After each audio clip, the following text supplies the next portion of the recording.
Ikaze kuri YouTube channel yacu. Aka kanya none tugiye kureba hamwe ku mpinduka zitangaje ziba ku mubiri w'umubyeyi nyuma yo kubyara. Birumvikana nyuma yo umubyeyi yabyaye hari impinduka zitandukanye ziba ku mubiri we, ariko ukaba wibaza izo arizo. Burashobora kuba witegura kubyara ukaba wibaza ati se nyuma yo kubyara umubiri wanjye uzakomeza kumera nk'uko wari umeze? Nibyo rero tugiye kukurura amatsiko muri ino video, kuko nyuma yo kubyara hari impinduka zibaho. Hari amatembabuzi aza mu gitsina ameze nk'amaraso, aribyo bita ibisanza. Hari inda, amabere ariyongera, inda ikaba nini. Ibi byose tugiye kureba hamwe muri ino video kugira ngo urusheho gusobanukirwa ku buryo kubayeho utatungurwa bwaba witeguye. Muri kumwe rero na Dr Gasangwa Patrick, ndakomeza kubakangurira gukomeza gukora subscription kuri YouTube channel yacu kugira ngo mukomeze iyo mbona video zitandukanye tuzakomeza kujya tubashyiraho ku gihe. Tubose gukanda like, share, nabyo ni ingenzi, kandi video yose mukayireba mukayirangiza kugira ngo ubashe gusobanukirwa birushijeho. Kuvuga ku murimo utoroshye ukorwa n'ababyeyi b'abagore mu rugendo rw'amezi 9 bamara ruhinja mu nda zabo, byorohera buri wese kubivuga, nyamara iyo urebye usanga ibyo bahura nabyo bikomeye kurusha uko twe twaba tubitekereza. Rero zimwe mu mpinduka zitangaje ziba ku mubiri w'umubyeyi w'umugore birumvikana nyuma yo kubyara. Icya mbere ni impinduka rusange ku mubiri.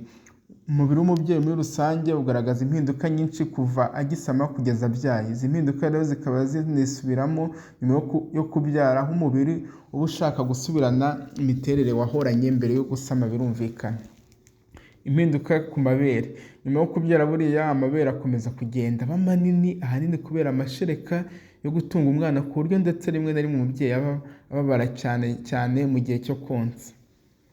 Ikindi ari ukwabara umubiri wose kubera imbaraga umubyeyi aba yakoresheje mu gusunika umwana mu gihe cyo kubyara. Ubwo birumvikana n'uwa mubyeyi wabyaye neza birashoboka ko nyuma yo kubyara yakumva babara umubiri wose, cyane ko n'amagufa aba yagize uruhare muri icyo gikorwa. Icyakora ububabare ntibumara iminsi myinshi, akaba ari n'imwe mu mpamvu umubyeyi agirwa inama yo kuruhuka bihagije nyuma yo kubyara. Nubwo nyine rimwe ari igihe bidakunda kubera umwana aba akeneye umubyeyi cyangwa akeneye ko umubyeyi amwitaho cyane, kandi birumvikana arira, bityo umubyeyi akaba atabona umwanya wo kuruhuka. Icya kane, umubyeyi agira amatembabuzi ava mu gitsina. Ibi ngibi akenshi biba byitezwe ko byabaho kugeza mu gihe cy'ibyumweru 6 nyuma yo kubyara, ndetse ukitegura ko ayo matembabuzi yazana n'amaraso. Icyakora bikagenda bigabanuka uko umunsi ugenda uvaho. Nyuma yo kubyara nyine umubyeyi wese agira amatembabuzi ava mu gitsina aza ameze nk'amaraso, biba bimeze nk'ibisanza.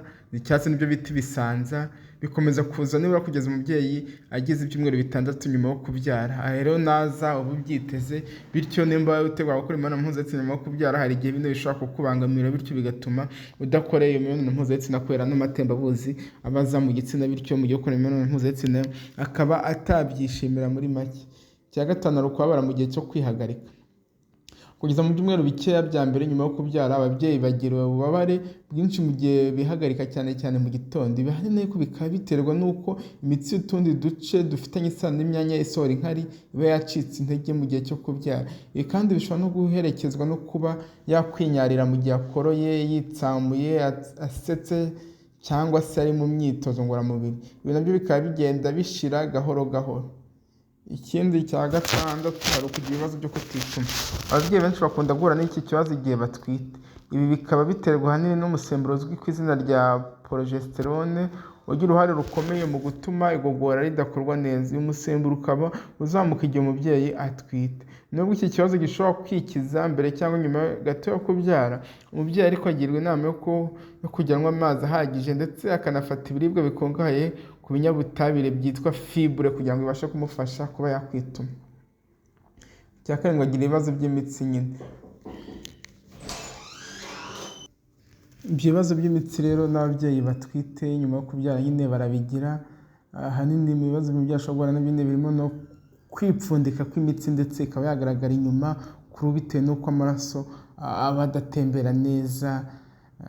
Rero ni byiza ko umubyeyi utwite cyangwa umaze igihe gito abyaye yajya ahora yigenzura imitsi, cyane iyo ku maguru. Ikindi hari ukubyimba amaguru nyuma yo kubyara. Ushaka kubyimba utwite na nyuma yo kubyara agakomeza akabyimbaho gato, ariko nyuma y'icyumweru akenshi aba yabyimbutse.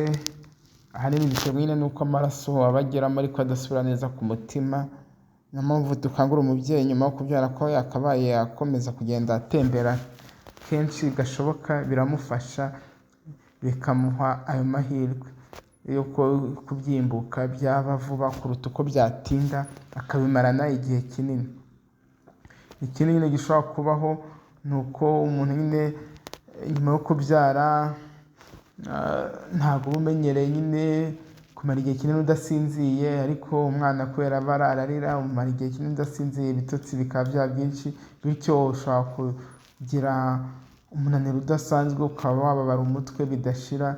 Niyo mpamvu nyine uba ugomba kugerageza kunywa amazi menshi ahagije, ndetse naho bishoboka ukajya wiyibuka ukaruhuka ukabashaka undi wagufasha kwita ku mwana wawe birumvikana.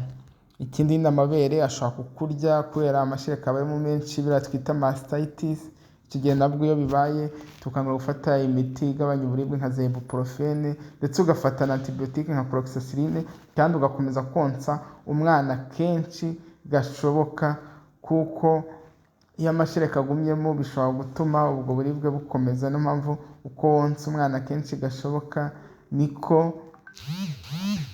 umwana abasha kubona ibyo nimba nakwita amashereka asohoka, ari n'ubwa buribwe nabwo bukaba bwashira. Murakoze rero cyane, mwari kumwe na Dr. Gasangwa Patrick. Mukomeze gukora subscription kuri YouTube channel yacu. Bye bye, ciao ciao. Ikaze kuri YouTube channel yacu. Aka kanya none tugiye kurebera hamwe ku mpinduka zitangaje ziba ku mubiri w'umubyeyi nyuma yo kubyara.